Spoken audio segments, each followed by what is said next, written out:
तो ये सारा रिजल्ट पढ़ने के बाद Einstein's theory of photo electric effect, Einstein ने बिल्कुल ही एक्सप्लेनेशन, सारी चीज़ें ठीक थी, एक्सप्लेनेशन चेंज कर दी। उसने कहा कि लाइट किसकी बनी हुई है, फोटोन्स की बनी हुई है। पहली बार पता लगा था लोगों को कि लाइट फोटोन्स की बनी हुई है।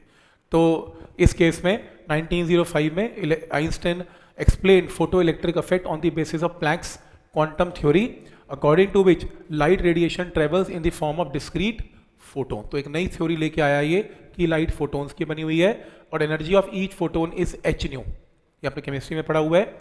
अब very few less than 1% photons whose energy is greater than W naught are capable of ejecting the photoelectrons। बहुत सारे फोटोन्स गिरते हैं, बहुत ही कम फोटोन्स 1% के आसपास इलेक्ट्रॉन्स को रिजेक्ट करते हैं, बाकी नहीं कर पाते। हाँ वो अलग बात है, हम मानते हैं जितने फोटोन उतने इलेक्ट्रॉन, ऐसा होता नहीं है।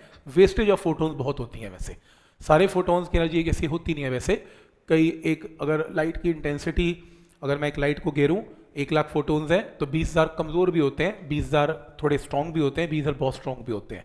तो ऐसा होता है। पर वो कह रहा है कि सारे के सारे फोटोन नहीं है, काफ़ी फ्यू जो फोटोन्स हैं जिनकी energy greater than work function है वही इलेक्ट्रॉन्स को एमिट कर पाते हैं। तो इंसिडेंट फोटोन है और ये मेटल का सरफेस है फोटोसेंसिटिव और यहाँ से इलेक्ट्रॉन बाहर निकलेगा, that is with half mv²। तो according to conservation of energy, energy of incident photon is equal to maximum kinetic energy of photoelectron plus work function. मैंने बता दिया था ये लास्ट टाइम कि फोटोन की एनर्जी क्या h न्यू, h न्यू में से कुछ पार्ट चला जाएगा वर्क फंक्शन में और बची हुई एनर्जी हाफ mv² से इलेक्ट्रॉन क्या करेगा, मूव करेगा। तो यहाँ से half mv² h new minus work function h nu not.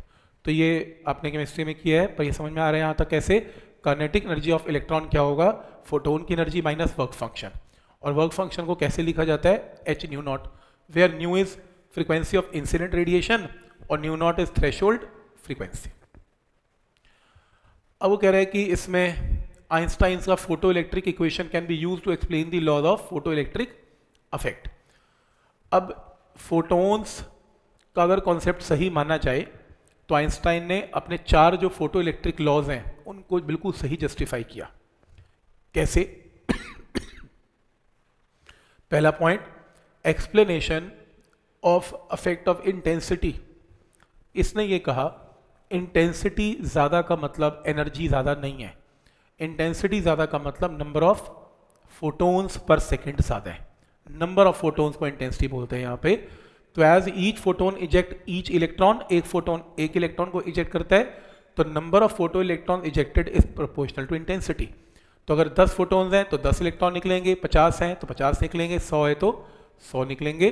तो इंटेंसिटी और फोटो इलेक्ट्रिक करंट आपस में डायरेक्टली प्रोपोर्शनल है। तो ये पूरा इसने पहला लॉ को एक्सप्लेन किया। दूसरा लॉ क्या था, थ्रेशोल्ड का। 4 पॉइंट से फोटो इलेक्ट्रिक इफेक्ट के लॉज के आता है पेपर में, 4 लॉज डिस्कस करो फोटो इलेक्ट्रिक इफेक्ट के और आइंस्टाइन की थोड़ी सी एक्सप्लेन करो। तो एक्सप्लेनेशन ऑफ थ्रेशोल्ड फ्रीक्वेंसी अभी डिस्कस किया। हाफ mv² क्या था, h new minus new not.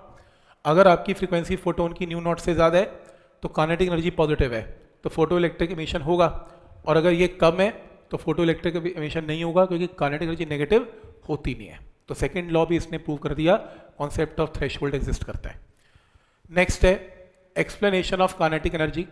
अगर आपकी फ्रीक्वेंसी थ्रेशोल्ड से ज़्यादा है तो आपकी काइनेटिक एनर्जी इलेक्ट्रॉन की क्या है, ये आपकी फ्रीक्वेंसी थ्रेशोल्ड से ज़्यादा है तो आपकी एनर्जी क्या है, पॉजिटिव। तो काइनेटिक एनर्जी देखो इलेक्ट्रॉन की वर्क फंक्शन पे डिपेंड नहीं करती। काइनेटिक एनर्जी किस पे डिपेंड करती है, वो तो कांस्टेंट है वर्क फंक्शन। तो जितनी हाई फ्रीक्वेंसी होगी फोटोन की उतनी ही ज़्यादा काइनेटिक एनर्जी होगी इलेक्ट्रॉन की। तो आपके सामने है काइनेटिक एनर्जी किस पे डिपेंड करती है, फ्रीक्वेंसी पे, and is independent of intensity, क्योंकि इंटेंसिटी का नंबर ऑफ फोटोन्स है।